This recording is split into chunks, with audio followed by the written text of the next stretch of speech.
छिट्टो अनि सजिलो तरिकाबाट बनेर तयार हुने खाजा के खाने होला भनेर सोचिरहनु भएको छ भने आज मैले चाउमिनको रेसिपी सेयर गरेको छु। Veg chow mein. यसरी घरमा बनाएको चाउमिन एकदमै स्वादिलो भएको छ। भिडियो अन्तिमसम्म हेरिदिनु होला।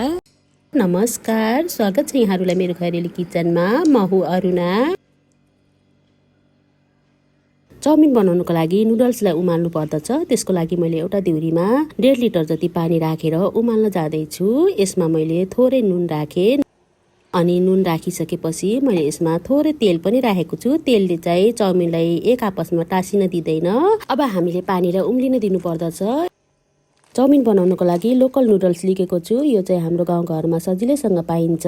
हजुरहरूलाई अर्को खाले नुडल्स मनपर्छ भने मार्केटमा सिन्केवाला लामो लामो खालको नुडल्स पाइन्छ, त्यो लिएर आएर पकाउन सक्नुहुनेछ। यसलाई चाहिँ हामीले जोखेर लिन्छौँ। यो चाहिँ आधा केजी जति छ। मैले यसलाई फोरिसकेको छु अनि उम्लिरहेको पानीमा आधाभन्दा धेरै राखेँ। अलिकति चाहिँ मैले साइडमा राखेको छु बचाएर। आफूलाई आवश्यकता अनुसारको नुडल्स पानीमा राखिसकेपछि यसलाई अब राम्रोसँग चलाउने अनि यसलाई उम्लिन दिनु पर्दछ।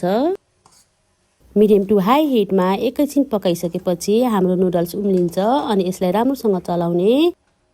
2 मिनट जति मिडियम हाई हिटमा पकाइसकेपछि फेरि मिडियम टु लो हिटमा 2 मिनट जति पकाउनुहोस्, चलाउँदै छोड्दै गरेर। यो नुडल्सलाई धेरै बेर पकाइरहनु पर्दैन। मैले यति भातमा लिएर देखाएको छु। यतिको भएपछि यो नुडल्स रेडी भइसकेको छ। अब ग्यासको हिट अफ गरौँ।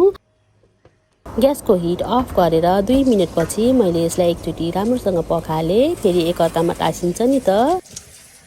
राम्रोसँग पखालिसकेपछि जाली भएको भाँडामा पानी तार्नको लागि छोडिदिए अनि यसमा हजुरहरूले थोरै तेल लगाउन सक्नुहुनेछ। मैले चाहिँ पहिला नै तेल राखेर पकाएको थिएँ, त्यसैले तेल लगाइन। चाउमिनमा हजुरहरूलाई कुन कुन भेजिटेबलहरू मनपर्छ त्यही राख्नु होला। मैले चाहिँ मसिनो गरेर काटेको बन्दा, मसिनो गरेर काटेको पियाज, हरियो खुर्सानी, गाजर, क्याप्सिकम अनि लसुन अदुवालाई पनि मसिनो गरेर काटेर लिएको छु। साथै ससहरू पनि लिएको छु, सोया सस र अनि भेनेगर।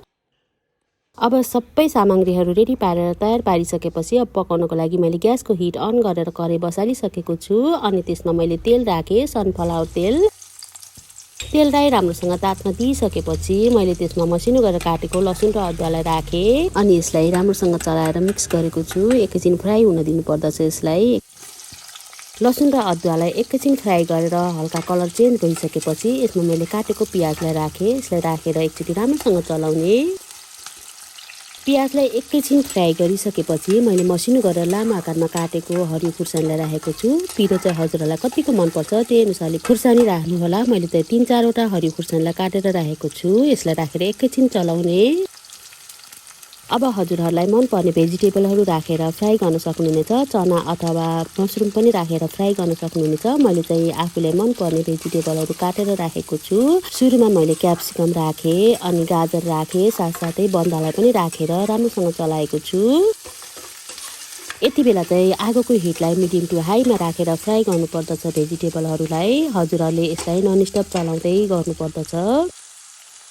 एकैछिन फ्राई गरिसकेपछि अब यसमा मसलाहरू राखौँ। मैले चाउमिन मसला राखेको छु, ठुलो चम्चाको 1 चम्चा जति छ अनि रातो धुलो खोर्सानी पाउडर, कश्मिरी लाल मिर्च पाउडर राखेको छु सानो चम्चाको 1 चम्चा जति। राम्रोसँग चलाएर मिक्स गरेको छु अनि मैले जिरा धनिया पाउडर पनि राखेको छु, सानो चम्चाको 1 चम्चा जति छ, छरेर राखेको छु। यसलाई राखेर राम्रोसँग चलाएँ। मसलाहरू राख्दाखेरि हजुरहरूले आगोको फ्लेमलाई चाहिँ मिडियममा राख्नु पर्दछ, फेरि मसलाहरू डढ्छ। यसलाई राखेर 10-15 सेकेन्ड जति फ्राई गरिसकेपछि बोइल गरेर राखेको चाउमिनलाई राखेँ। कराईमा अटै जति बोइल गरेर राखेको नुडल्सलाई राखिसकेपछि मैले आफ्नो स्वाद अनुसार नुन राखेको छु, ठुलो चम्चाको 1 चम्चा जति छ। त्यसपछि चलाएँ। चलाउँदै मैले भेनेगर र अनि सोया सस राखेको छु। भेनेगरले चाउमिनलाई अमिलो बनाउँदछ अनि सोया ससले चाहिँ एकअर्कामा टाँसिन दिँदैन र कलर पनि राम्रो ल्याउँदछ। यदि हजुरहरूलाई भेनेगर र सोया सस अलि मनपर्छ भने यसलाई अझ बढी राख्न सक्नुहुनेछ। मैले चाहिँ ठुलो चम्चाको 1 चम्चा र आधा जति राखेको छु। यसलाई राखेर राम्रोसँग चलाएँ। अब हामीले चाउमिनलाई मिडियम टु हाई हिटमा राखेर एकैछिन फ्राई गर्नुपर्दछ अनि फेरि मिडियम हिटमा राखेर चलाउनु पर्दछ अनि फेरि डढ्न लाग्छ। त्यसैले मिडियम टु लो हिटमा राखेर एकैछिन फ्राई गर्नुपर्दछ। यसरी नै मैले 2-3 मिनट जति फ्राई गरेँ। अब हाम्रो चाउमिन रेडी भइसकेको छ। मैले ग्यासको हिट अफ गरेर हजुरहरूलाई नजिकबाट देखाएको छु अनि प्लेटमा सर्भ गरेर देखाएको छु। प्लेटमा राख्दा नै हेर्दै खाउँ खाउँ लाग्ने भएको छ चाउमिन। यसरी नै हामीले घरमा नै सजिलोसँग चाउमिन बनाएर खान सकिन्छ।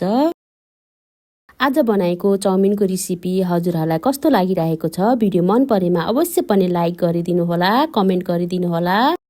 अनि मेरो च्यानलमा हजुरहरू नयाँ हुनुहुन्छ र सब्स्क्राइब गर्नुभएको छैन भने सब्स्क्राइब पनि गरिदिनु होला। मैले चाहिँ केचप राखेर मजाले मोलेर खान लागेको छु।